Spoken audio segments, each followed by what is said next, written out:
the word spectators should be mentioned because the performance is being seen, whereas audience usually hears. The word for is used to describe length of time, and the word since is used to show the starting point of action or event.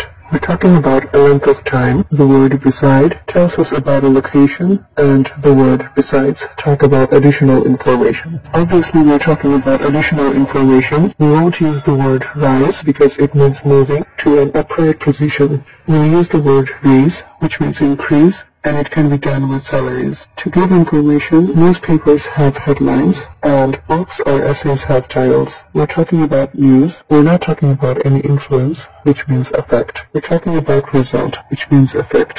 আমরা audience শব্দটি ব্যবহার করব না, কারণ performance শুধু শোনা হচ্ছে না, দেখা হচ্ছে। কোন সময়ের দৈর্ঘ্য বোঝাতে আমরা ফর ব্যবহার করি। সিন্স ব্যবহার করব না, কারণ কবে থেকে একটা কিছু হচ্ছে সেটা বোঝানোর জন্য সিন্স ব্যবহার করা হয়। কোনো কিছুর স্থান বোঝাতে আমরা বিসাইড ব্যবহার করি, আর বিসাইডস ব্যবহার করি ব্যক্তি কোনো তথ্য দিতে। আমরা রাইজ শব্দটি ব্যবহার করব না, যেহেতু এর অর্থ উপরে ওঠা। রেজ শব্দটি এখানে প্রযোজ্য, কারণ এর অর্থ বাড়ানো, যা বেতনের বেলায় বোঝানো যায়। কোনো খবরের তথ্য দিতে আমরা শিরোনাম বা হেডলাইন শব্দটি ব্যবহার করি, আর কোনো বইয়ের নাম বা রচনার শিরোনাম বোঝাতে আমরা টাইটেল শব্দটি ব্যবহার করি। আমরা এফেক্ট বা ফলাফলের কথা বোঝাচ্ছি।